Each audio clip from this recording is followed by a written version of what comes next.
সর্বপ্রথম বলি, এই দেহটা ভগবান পৃথিবীতে পাঠিয়েছে মানুষ করে। কেন পাঠালো? মানুষ মানে কি? দুটো হাত, পা, চোখ, মুখ, নাক থাকবে। আমরা সারাদিন অর্থের পেছনে ছুটবো, রান্না করব, ঘর সংসার গোছাবো, একটা ভালো বাড়ি করব, সুন্দর এদিক ওদিক বেড়াতে যাব, একটা বাচ্চা প্রসব করব, তবে কি মানুষ জন্মটা সার্থক হল? না। মানযুক্ত হুঁশ সমান মানুষ। মান মানে জন্ম হোক যথাতথা, কর্ম কোনো ভালো। জন্মটা আমার কথাই আপনারা কিন্তু দেখছেন না, আমার গানটা আপনারা শুনছেন, কর্মটা আমার দেখছেন। জন্ম আমাদের যেখানেই হোক না কেন, কর্মটা যেন ভালো থাকে। ভাগবতে বলছে 3 ধরনের কর্মের কথা, একটা সুকর্ম, একটা কুকর্ম, একটা মিশ্রিত কর্ম। সুকর্ম মানে কি? সুকর্ম মানে যে নিজের ভালো করে আরো 10 জনের ভালো করে। কুকর্ম মানে যে নিজের ভালো করে কিন্তু আরো 10 জনের ক্ষতি করে নিজের ভালোটা করে। আর মিশ্রিত কর্ম মানে যারা 2 নম্বরই ব্যবসা করে। আপনাদেরকে বুঝিয়ে দিই, একজন দুধ বিক্রেতা বাকে করে দুধ নিয়ে নিয়ে ঘরে ঘরে বিক্রি করে। মা, দুধ হচ্ছে আদর্শ সুষম পুষ্টিকর খাবার। তাহলে যে দুধ বিক্রেতা দুধ বিক্রি করে তার উপকার হয়, দুধ বিক্রি করে তার সংসারটা চলে। যে দুধ খায় সেও শক্তিবান বলবান হয়, মানে বাচ্চা থেকে বুড়ো পর্যন্ত সবাই দুধ খেতে পারে। তাহলে দুধ বিক্রেতার কাজটা হচ্ছে সুকর্ম। পাশাপাশি একটু যান, একই জিনিস লিকুইড, যেজন মদ বিক্রি করে, যেজন মদ বিক্রি করে তার হয়তো পয়সা হয়, কিন্তু যে মদ খায় সে কি খুব শক্তিবান বলবান হয়? তাহলে আপনারা বিচার করুন, দুধ বিক্রি আর মদ বিক্রি দুটোই ব্যবসা, দুটোই লিকুইড ব্যবসা, দুটো বিক্রেতার কর্মটা কি এক হলো? তাহলে একজনা করছে সুকর্ম, একজনা করছে কুকর্ম। আর মিশ্রিত মানে কি? মিশ্রিত মানে যারা 2 নম্বরে ব্যবসা করে, 10 লাখ টাকা ইনকাম করে, 2 লাখ টাকা কোথাও ডোনেট করে দেয়, ব্যালেন্স করে দেয়। তাহলে ভাগবতে বলছে মানুষ জন্মগ্রহণ করেছো। বড় স্বাদের জন্ম, মানুষ জন্ম। হরি বল, হরি বল। 84 লক্ষ জনে ভ্রমণ করতে হয় না, মনে রাখবেন, বহু ভাগ্য ফলের জন্ম পেয়েছি। 84 লক্ষর মধ্যে স্থাবরং বিংশ লক্ষামি নবলক্ষাংশ জলজা, কৃমিনাং রুদ্র লক্ষাংশ 10 লক্ষাংশ চন্দ্রজা, 30 লক্ষাংশ পশুনাং 4 লক্ষাংশ মানবা। বহু দুর্লভ জন্মই মানুষ জন্ম। গাছপালা রূপে স্থাবর জন্ম মানে গাছপালা রূপে থাকতে হয় 20 লক্ষ বার, 20 লক্ষ বার। কত ধরনের গাছপালা হই, শেষে যখন তুলসী বৃক্ষ রূপে জন্মগ্রহণ করি, সেই তুলসীর পাতা আমার গোবিন্দের চরণে যায়, তখন বৃক্ষ জন্ম থেকে আমাদের মুক্তি লাভ। 20 লক্ষ বার থাকি আমরা গাছপালা রূপে। নবলক্ষাংশ জলজা, জলজ প্রাণী রূপে থাকি 9 লক্ষ বার। যখন শঙ্খ রূপে জন্মগ্রহণ করি, আমার গোবিন্দের আরতিতে ভগবানের পুজোর পর বেজে ওঠে, তখন হয় আমাদের জলজ প্রাণী থেকে মুক্তি লাভ। কৃমিনাগ রুদ্র লক্ষাংশ, রুদ্র মানে 11, কৃমিনাগ মানে কীট পতঙ্গ রূপে থাকি 11 লক্ষ বার। যখন বজ্র কীট রূপে জন্মগ্রহণ করি আর নারায়ণ শালগ্রাম শিলার মধ্যে স্থান পাই, তখন হয় কীট জন্ম থেকে আমাদের মুক্তি লাভ। 10 লক্ষাংশ অন্ডজা, অন্ডজা মানে ডিম, ডিম পাড়ে কারা? পাখিরা ডিম পাড়ে। তাহলে পাখি রূপে থাকি 10 লক্ষ বার। আস্তে আস্তে যখন আমাদের ময়ূর রূপে জন্মগ্রহণ করে, যার যেমন ভাগ তার তেমন লাভ না। আমার ডিউটি আমি বলে যাব, কে শুনলো না শুনলো চিৎকার করুক, যত চিৎকার করবে মনের আনন্দে চিৎকার করুন, আমার আর কি। এই যারা চিৎকার করছে তাদের জন্য একটা কথা বলি, দেখুন আমার 3 ঘন্টা সময় আমাকে ডিউটি, আমাকে কিন্তু কৃষ্ণ নামটা প্রচার করতে হবে। এক ভক্ত ছিল মর্তধামে, যারা চিৎকার করছে তারা কত বোকা জানেন? এর মতো বোকা আর হয় না, যে নিজের ভালো বোঝে না তাকে বোকা বলবো আমি।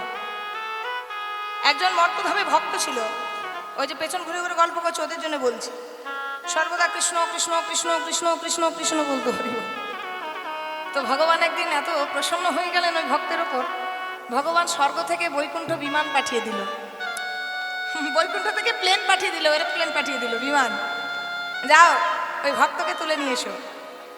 তো ওই ভক্তকে এসে বলছে, এ প্রভু, আপনার জন্য ওই যে স্বর্গ থেকে বিমান পাঠানো হয়েছে, বিমানটির নাম হচ্ছে বৈকুণ্ঠ বিমান, আপনি দয়া করে তাড়াতাড়ি সিটে বসে যান, আপনাকে নিয়ে সরাসরি বৈকুণ্ঠ চলে যাওয়া হবে। হরি বল। তো সেই ভক্ত, যেজন ভক্ত হয় শুধু নিজের ভালো বোঝে না, সে সবারই কিন্তু ভালো বোঝে। মনে মনে চিন্তা করছে, সেই 12 বছরের মেয়েটাকে বিয়ে করে নিয়ে এসেছিলাম, এখন যদি বউটাকে না বলি একটু অন্যায় করা হবে, তাই না? হরি বল। তো মনে মনে চিন্তা করছে যাই বউকে একটু বলে আসি, নিজের স্ত্রী বলে কথা, অর্ধাঙ্গিনী বলে কথা, আমাকে যখন বৈকুণ্ঠ থেকে বিমান পাঠিয়েছে, আমি যদি একটু তাকে বলি, সে যদি আমার সাথে যায়, বলছে না তা তো হবে না, এই একটাই সিট, একটা সিটে দুজনা কি করে যাবে? হ্যাঁ গো, প্লেনে যদি একটা সিট হয় দুজনকে চাপতে দেবে? বাসে একটা সিটে না হয় ঠেলাঠেলি করে চেপে গেলেন, ট্রেনে চেপে গেলেন, কিন্তু প্লেনে একটা টিকিটে কখনো দুজন যাওয়া যাবে? হ্যাঁ কি না বলুন, যাওয়া যাবে? যাবে না। তাহলে বউকে বললে কি হবে? তো তখন বলছে এক কাজ করতে পারেন, আপনি সিটে বসবেন, আপনার ঠ্যাংটা ঝুলিয়ে দেবেন, আপনার ঠ্যাংটা ধরে যদি আপনার বউ যেতে পারে। বলছে আরে পা ধরে যাক আর হাত ধরে যাক, অর্ধাঙ্গিনী বলে কথা, কর্তব্য তো আমার আছে, একটু বলে আসি। বাবা শুনছো? মাথা খেয়ে নেই, শুনছো শুনছো করে, সকাল থেকে কাজ নেই, যুগ নেই, কৃষ্ণ কৃষ্ণ বলে কৃষ্ণ খেতে দেবে? সকাল থেকে কত যে কাজ পড়ে আছে, কি হলো কি? যারা এইভাবে চিৎকার করেন ধরুন। আর বলো না, আসলে ভয়ে ভয়ে বলছি, আরে বৈকুণ্ঠ থেকে বিমান এসেছে, যে তুমি আর কি আমার সঙ্গে যাবে? তোমার কাজ নেই, তুমি যাও, ঘরে এত কাজ পড়ে আছে, হঠাৎ করে বিমান চলে এলো আর আমাকে বৈকুণ্ঠে যেতে হবে। আরে না না, এ যেমন তেমন বিমান নয় গো, এ বৈকুণ্ঠ বিমান। জন্ম জন্ম তপস্যা করলে যা পাওয়া যায় না, সরাসরি তুমি বৈকুণ্ঠে যেতে পাবে। আরে তোমার যাবার তুমি যাও, ঘরে ছেলেটা এখনই কাজ থেকে আসবে, তাকে খেতে দিতে হবে। আরে বাবা, দরকার পড়লে ছেলেকে নিয়ে চলো। তাহলে ঠিক আছে, ছেলেকে নিয়ে যাব। তো হ্যাঁ গো, ছেলেকে নিয়ে গেলে হবে, বৌমাটা আছে পরের বাড়ির মেয়ে, বৌমাকেও তো বলতে হবে, নাতি নাতনি রয়েছে, বলবে দাদু ঠাকুমা ঘুরতে চলে গেল আর দেখো আমাদের নিয়ে গেল। হরি বল, যার যেমন ভাব সে বৈকুণ্ঠ বিমান মানেই জানি না। তাহলে এক কাজ করো, তুমি আমার পাটা ধরে ঝুলে দেবে, তোমার পাটা ধরে আবার ছেলে বৌমা আর নাতির পুতিগুলো ঝুলবে। তাহলে তাই হবে, তুমি সিটে বসে থাকবে, তোমার পা ঝুলে ঝুলে আমরা সব যাবো। তা তো না হয় হলো গো, জামাইটা পরের বাড়ির ছেলে, একটু ভাবনা চিন্তা করেছো? ছেলেকে নিলে, বউকে নিলে, নাতি নাতনিগুলোকে নিলে, সেও তো পরের বাড়ির ছেলে, পরে জানতে পারবে যে বৈকুণ্ঠ বিমানে চেপে শ্বশুর শাশুড়ি শালা বাবু সব চলে গেছে আর আমাদের ফেলে গেছে। হ্যাঁ গো, একটু মেয়েটাকে ফোন করলে হতো না গো? তোমার যখন ইচ্ছা তুমি করতে পারো। মেয়ে জামাইকেও ডেকেছে, মেয়ে জামাইও সে ঠ্যাং ধরে ধরে ঝুলছে। হরি বল, একজন আছে পেছে সিটে, আর সে কিন্তু ঠ্যাং ঝুলিয়ে দিয়েছে, তার ঠ্যাং ধরে ধরে সবাই ঝুলে ঝুলে ঝুলে ঝুলে যাচ্ছে। হরি বল। আর ওই যে বললাম, যার যেমন ভাত তার তেমন লাভ, হরিবাসুরে বসলেই যে সরাসরি একদম কৃষ্ণ কৃপা পাবে। তো সিটে বসেছে কিন্তু কৃষ্ণ কৃষ্ণ কৃষ্ণ কৃষ্ণ কৃষ্ণ কৃষ্ণ কৃষ্ণ কৃষ্ণ, আর সবাই ঠ্যাং ধরে ধরে ঝুলে ঝুলে যাচ্ছে। হঠাৎ করে মায়ের মনে পড়ে গেছে, হ্যাঁ রে বাবু, এই বাবু, খুব তো চেপে গেলি, ঠ্যাং ধরে ঝুলে গেলি, ঘরের দরজাটা ভালো করে দিয়েছিস, যা চোরের উৎপাত এখন। হ্যাঁ গো মা, আমি ভালো করে তালা মেরে এসেছি, কিন্তু সবই তো হলো মা, কিন্তু তোমার চিন্তা হচ্ছে ঘরের আর আমার চিন্তা হচ্ছে ওই বাগানে। কেন বাবু, কি হলো? না এই শীতকালে বাগানে এত বড় বড় মূলো লাগালাম, কে জানে বাইরের দরজাটা দিলাম না গরু ছাগলে ঢুকে আমার মূলো বাড়িটা নষ্ট করে দেবে। তখন বোন জিজ্ঞাসা করছে, হ্যাঁ রে দাদা, তুই এবছর মূলো চাষ করেছিস বুঝি? হ্যাঁ রে বোন, বলিস না, এবছর খুব ভালো মূলো চাষ করেছি। তখন মায়ে বলছে, দেখিস বাবা, যখন ঘর যাবি না, তখন তোকে দুটো ব্যাগে ভরে দেবো, তোর শাশুড়িকে গিয়ে খাওয়াবি, বলবি বিয়ান দিয়েছে। হরি বল। তো হ্যাঁ মা, তোমরা যে মূলো চাষ করো, কত বড় বড় মূলোগুলো হয়। মা বলছে, বলিস না, আগের বছর এত বড় বড় মূলো হয়েছিল, যা দিয়েছে হাতটি ছেড়ে নি, তাই গৌর। হরি বল। আর যেই না হাতটা ছেড়ে দিয়েছে, ধপা ধপ সবাই পড়তে শুরু করেছে। আর যার যেমন ভাব তার তেমন লাভ, কেউ কৃষ্ণ কৃষ্ণ কৃষ্ণ কৃষ্ণ বলে সাই করে বৈকুণ্ঠ বিমান। আর যারা মূলার গল্প করেছে, হরি বল, নিজে ধপা ধপ আবার ঘরে এসে। তেমন যারা গল্প করবেন তারাই ধপা ধপ পড়ে রইবে, না যারা শুনবেন তাই গৌর। হরি বল। তাহলে 10 লক্ষ বার আমরা থাকি পাখি রূপে, মুক্তি হয় যখন ময়ূর রূপে জন্মগ্রহণ করি, ময়ূরের পাখায় আমার ভগবান চূড়ার উপর ধারণ করে। শেষে 30 লক্ষ বার থাকি পশু রূপে, মুক্তি হয় যখন গাভী রূপে জন্মগ্রহণ করি, আর সেই গাভীর চামড়া দিয়ে প্রস্তুত হয় শ্রীকল, আর সেই গাভীর দুগ্ধ দিয়ে আমার ভগবানের পরমান্ন সেবার আয়োজন করা হয়। তাহলে কত লক্ষ হলো শুনেছেন? 80 লক্ষ বার পেরিয়ে গেল। তার মধ্যে মাত্র 4 লক্ষ বার মানুষ জন্ম। আর এই 4 লক্ষ বার মানুষ জন্ম পেয়ে যদি আমরা সময়টা না কাজে লাগাই, সময় চলিয়ে যায়, নদীর স্রোতের প্রায় সোনার ঘড়িটি বলে টিক টিক টিক, যে না চলে তাকে কোটি কোটি ঠিক। তুলবি যদি মাখন ছানা সকাল সকাল তোল, আর কচি বেলায় সাধন ভজন বেলা হলে বাধাই গণ্ড। বাল্যকালে কৃষ্ণ ভজে কৃষ্ণ পাওয়ার আসে, যৌবনেতে কৃষ্ণ ভজে আসে কি না আসে, আর বার্ধক্যে কৃষ্ণ ভজে জমেরই পরশে। হরি বল। বিদ্যাপতি ঠাকুর একটা খুব সুন্দর শ্লোক বলে গেছেন, খুব গুরুত্বপূর্ণ শ্লোক। তিনি বলেছেন, আধা জন্ম হাম নিন্দে বিকাইনু, জরা শিশু কতদিনে গেলা, আর নিধুবনে হাম রমণী সঙ্গ মাতহ, মাধব তুহু ভজিব কোন বেলা। হিসাবটা ভালো করে শুনুন। এখনকার মানুষের আয়ু কিন্তু কেউ গ্যারেন্টি দিতে পারবে না। পদ্মপাতার উপরে জল দিলে যেমন টলমল টলমল করে, এক জায়গায় স্থির থাকে, কখন যে পড়ে যাবে কোনো গ্যারেন্টি নেই। তেমন আমাদের প্রত্যেকের জীবনটা জন্মিলে মরিতে হবে, অমর কে কোথা কবে। জন্ম নিলেই কিন্তু মরতে হবে। জন্ম মৃত্যু এই দুটো কিন্তু একদম সত্য কথা মা। সংসারে সবাই দুদিনের জন্য অভিনয় করতে এসেছি, অভিনয় শেষ, একটা সাদা কফিন আপনি পাবেন, এর বেশি কিন্তু কিচ্ছু পাবেন না। আপনি কোটি কোটি টাকার মালিক হলেও আপনার সঙ্গে কেউ যাবে না। আপনি যদি ভিক্ষা করেও ক্ষুধা নিবৃত্তি করেন, আপনার সঙ্গে কেউ যাবে না। সব সময় মনে রাখবেন, এসেছি একা, যেতে হবে একা। মায়ার জগৎ, মায়াতে কিন্তু সবাই আবদ্ধ হব। কিন্তু মা, দূর থেকে সমুদ্রের ঢেউটা দেখতে বড় ভালো লাগে, কিন্তু লোভ করে যদি সমুদ্রের ঢেউ কেউ ঝাঁপাতে যান, এমন আপনাকে আছাড় মেরে পাড়ে ফেলবে, বারে বারে উঠে দাঁড়াবেন আর আপনার ঢেউটা কিন্তু আপনাকে ফেলে দেবে। উঠে দাঁড়াতে কিন্তু আপনার বহু সময় লেগে যাবে। আপনি দূর থেকে সমুদ্রের ঢেউটা দেখুন। বারে বারে একটা কথাই বলছি, আমরাও সংসার করেছি, আপনারাও করেছেন, কিন্তু সংসার সাগরে কেউ ডুবে যাবেন না। সংসার আপনাকে কিচ্ছু দেবে না মা। আমাদের এই 31 বছরের জীবন, 13 বছর সংসার হয়ে গেল, 18 প্লাসে বিয়ে হয়ে গেছে। এই 13 বছরে বুঝে গেছে সংসারে কেউ কারো নয়।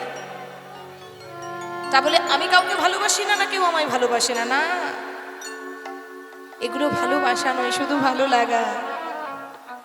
আপনি যদি দিতে পারেন, আপনাকে সবাই ভালোবাসবে।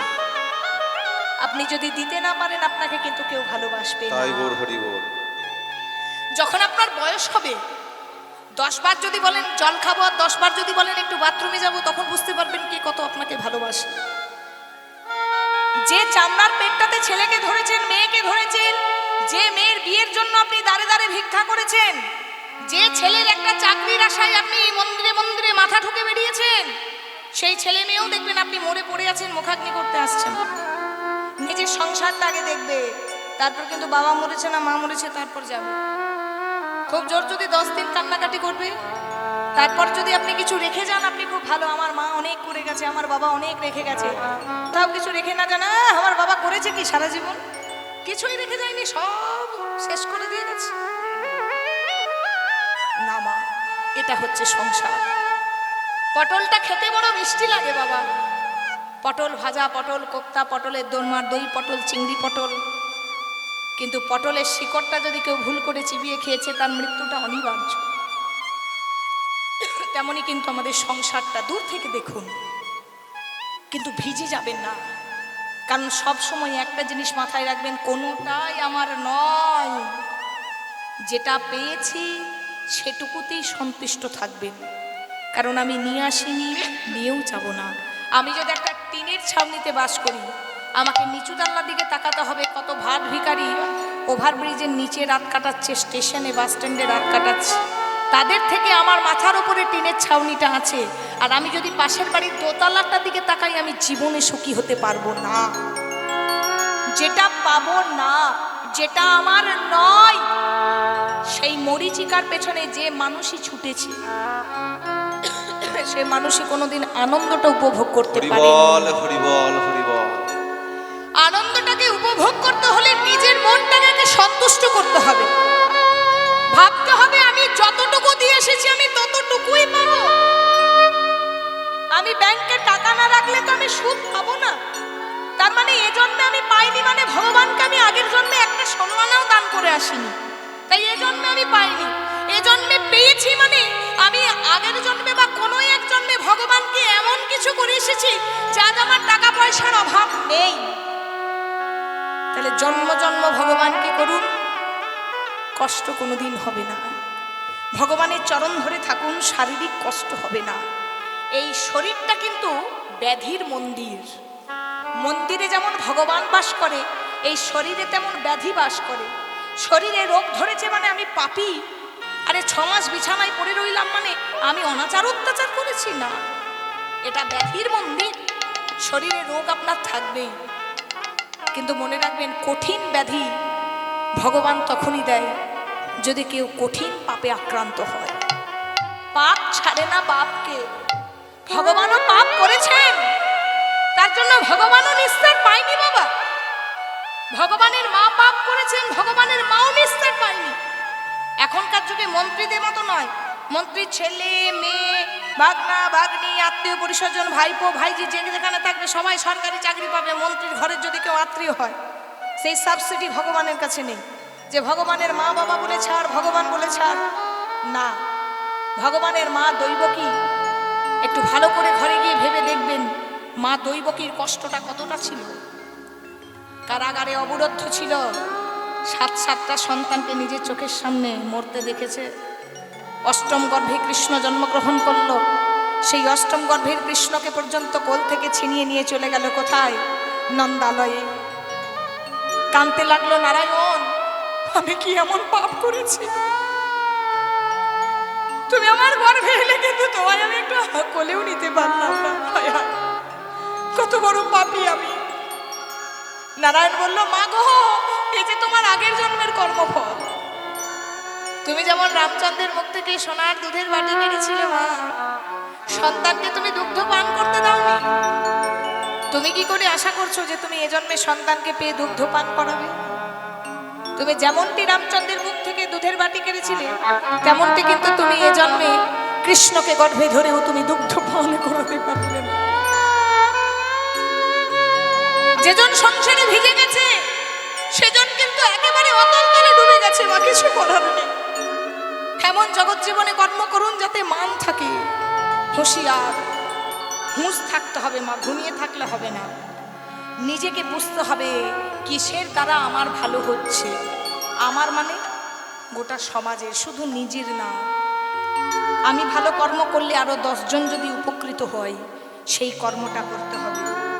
আরো 10 জন ভালো থাকলে নিজে উপকৃত হয়, সেই কর্মটাকেই বলা হচ্ছে সুকর্ম। হুঁশিয়ার হতে হবে, মাতাল হয়ে গেলে চলবে না, যাতে মাতাল তালে ঠিক হতে হবে। সময় বুঝে বুঝে সংসারে থাকো, আবার সময় বুঝে বুঝে কিন্তু কৃষ্ণের চরণে নিজেকে নিমজ্জিত করো। তাই গৌর হরি বল হরি বল। নয়ন দিয়েছেন হরি জগতের যাবতীয় শোভা ছাড়ি, শুধু প্রভুর রূপ করিতে দর্শন। শ্রবণ দিয়েছেন হরি ব্রহ্ম কলাহল মাঝে, শুধু হরির কথা করিতে শ্রবণ। বদন দিয়েছেন হরি অকথা কুকথাচারী, শুধু হরির কথা করিতে কীর্তন। কর দিয়েছেন হরি স্বরূপ সাধন, হৃদয় দিয়েছেন হরি ভক্ত আলিঙ্গন। চরণ দিয়েছেন হরি তীর্থ পর্যটন। আর ইহার সফলতা যদি না করে মানুষ, বৃথা মোর মনুষ্য জনম জনম জনম। তাই তো আমাদের বর্ধমান জেলার একজন বিখ্যাত কবি, তিনি লালন ফকির একখানা গান লিখেছেন। তিনি লিখেছেন, সময়ের সঙ্গে সঙ্গে যদি আমরা কর্ম করি তো আমরা বেঁচে গেলাম, আর অসময়ে যদি কর্ম করতে যাই তাহলে কিন্তু আমরা মরে গেলাম। না না, সময় গেলে সাধন হবে না।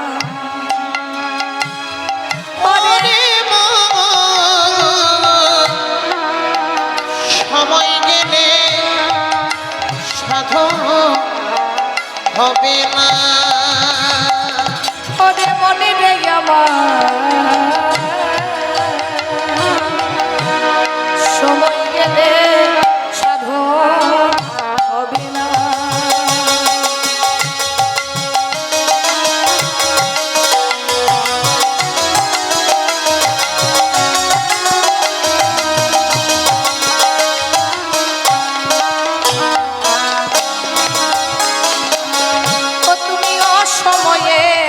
কৃষি করে কেন মিছে মিছি খেতে মরে, গাছ যদি হয়, ভগবান, অসময়ে যদি কেউ বীজ রোপণ করে তাহলে গাছগুলো হবে কিন্তু ফসল ধরবে। ও গো গাছ যদি হয় তোমার বীজে জোরে, তাতে ফল তো ধরে না, তাতে ফল তো ধরে না। সময় সময় গেলে সাধক হবে না ওরে মা, সময় গেলে সাধক হবে না। আজকে শ্রীমতী রাধারানী আমার অষ্টসখী পরিবেষ্টিত হয়ে বসে আছে কোথায়? যাবটের মধ্যে। আর সে সময় হলো কি মধুর মধুর মুরলি বাজলো। আচ্ছা ও মা, আজকে বৃন্দাবনে বাঁশি বেজেছে আর রাধারানী বসে আছে। তো বৃন্দাবনে বাঁশি বেজেছে আর রাধারানী সেখানে বসে আছে। তো আজকে আমরা বাঁশি বাজাচ্ছি, আপনারা শুনুন। কে বাঁশি বাজাবে? যে কাকা আমাদের ভায়োলিন বাজাচ্ছে সেই কাকা আমাদের বাঁশি বাজাবে। দেখুন আজকে কাকার হাতের বাঁশি একটু আস্বাদন করুন, সঙ্গে একটু করতালি।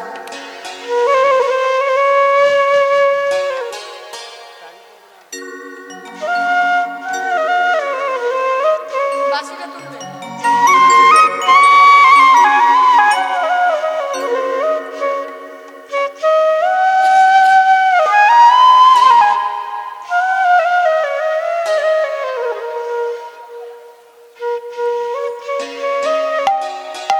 করতালি।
সমাজে রায় ছিল যে বসিয়া, উলু ধরি মা, উলু ধরি। সখীর সমাজে নাই ছিল যে বসিয়া, ওই হেন কালে বৃন্দাবনে বাজিল বাঁশিয়া, কালে বৃন্দাবনে বাজিল বাঁশিয়া, হেন কালে বৃন্দাবনে বাজিল বাঁশিয়া।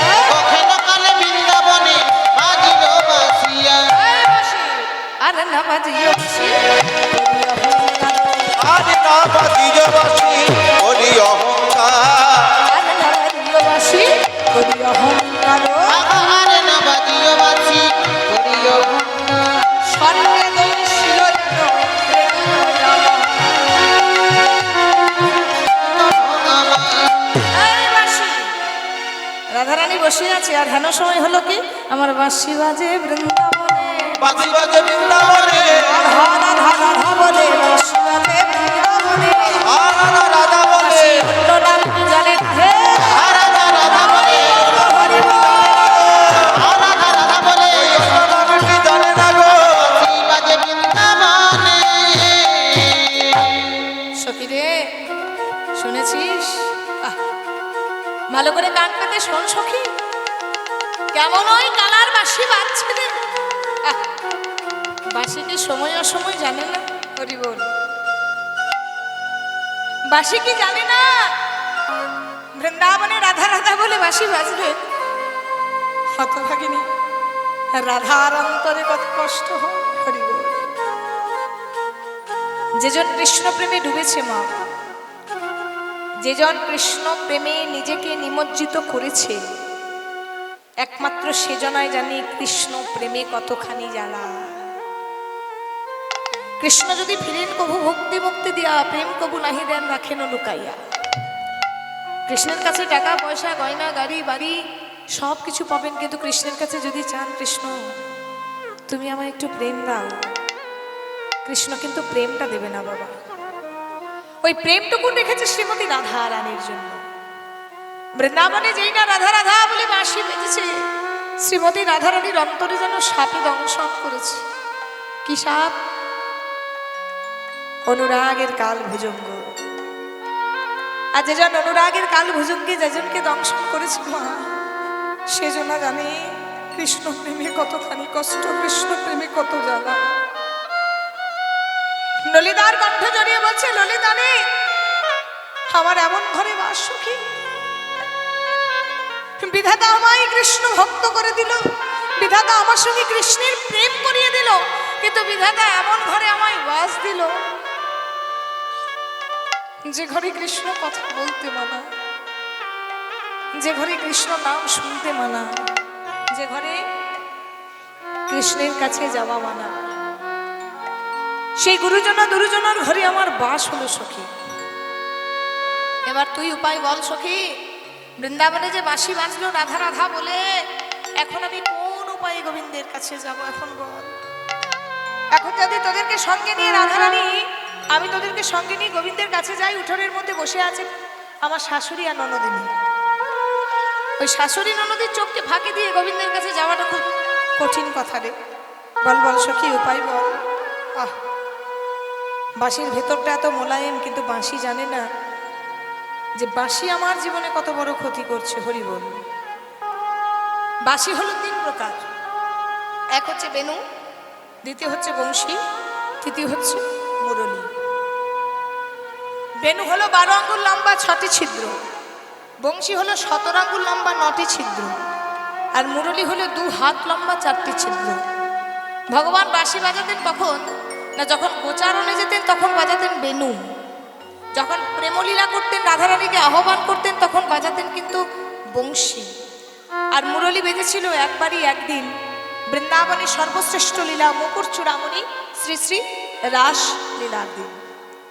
আজকে যেই না বাঁশি বেজেছে সঙ্গে সঙ্গে রাধারানী কিন্তু রেগে গিয়েছে। রাগটা কিসের? আহা, রাগটা কিন্তু সবসময় একরকম রাগ হয় না, অভিমানের রাগ। আজকে অভিমানে বলে বেরিয়েছে ও ডাকাতে। ও মা, ডাকাত মানে কি? বলো বলো, ডাকাত মানে কি? ডাকাতের কাজ কি? ডাকাত কি করে? চুরি করে। বাহ। আরে ও ডাকাতে মুরলী কি বলি তোমার, আমি ও ডাকাতে হরি বল। বলি তোমার, ও ডাকাতে মুরলী কি বলি তোমার, ও ডাকাতে মুরারি বলি তোমার, মুরলী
ভগবান ডাকাতের কাজ কি বললেন?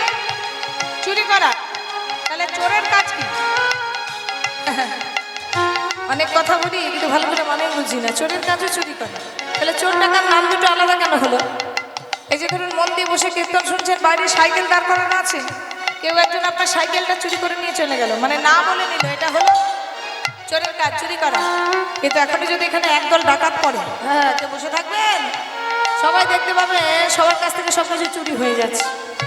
তাহলে চোরের কাজ হচ্ছে না বলে চুরি করা, আর ডাকাতের কাজ হচ্ছে বলে চুরি করা। তাহলে আজকে রাধারানী তার মাসিকে বলছে কি, তুমি টাকা দিয়া মাসি কেন? গোপী মন চোর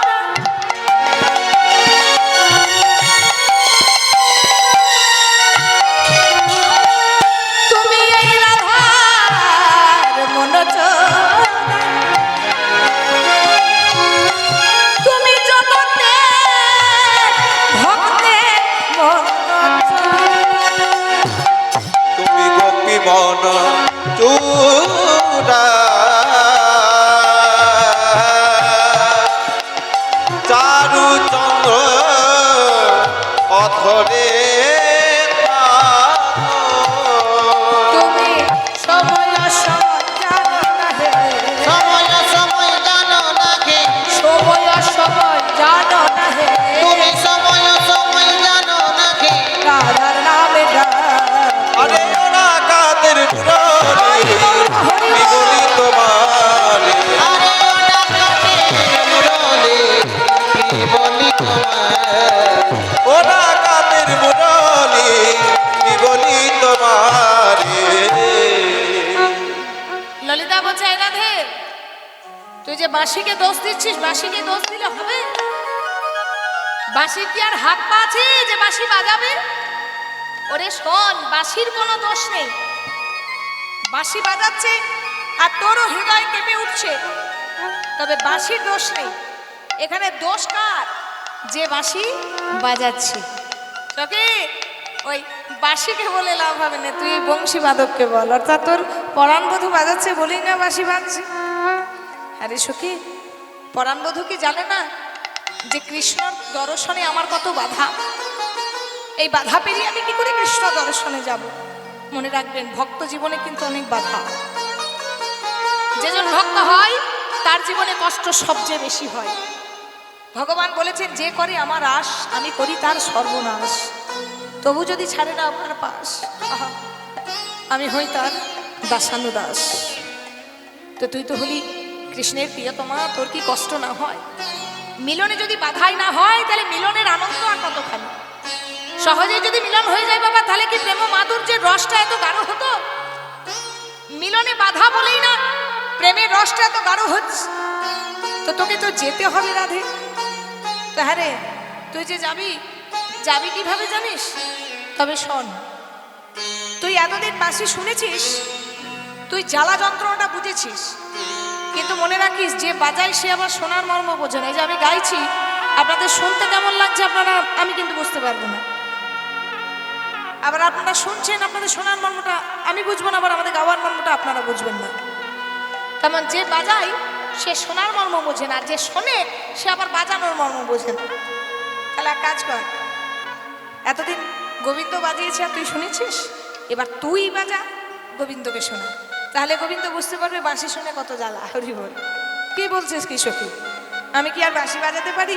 বাঁশি বাজাতে হলে তো আগে শিখতে হবে।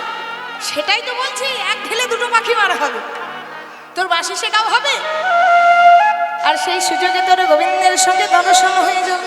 কি বললি? ওই গোবিন্দের কাছে শিখতে হবে। হ্যাঁ হ্যাঁ, গোবিন্দই হচ্ছে এই জগতের সবচেয়ে শ্রেষ্ঠ বংশীবাদক। তো তোকে যদি গুরু করতে হয় তো কিন্তু ওই গোবিন্দকেই গুরু কর।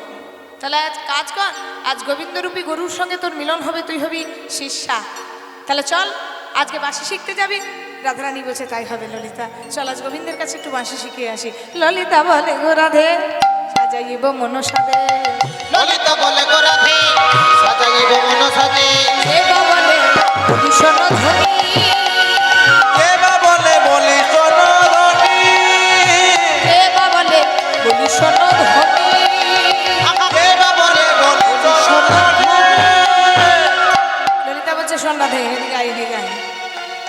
মনে রাখবি আজকে তুই যাবি শিষ্যারূপে আর গোবিন্দ গুরু, তো চল আজকে সুন্দর করে তোকে সাজিয়ে দিই। তবে শোন, সেজে গুজে তুই একা গেলে হবে না, আমরা তোর সঙ্গে যাব, সখীগণ সঙ্গে নেব। আমরা তোর সঙ্গে যাব, সখী গণ সঙ্গে নেব। আমরা তোর সঙ্গে যাব, সখীগণ সঙ্গে নব। আমরা তোর সঙ্গে যাব, সখীগণ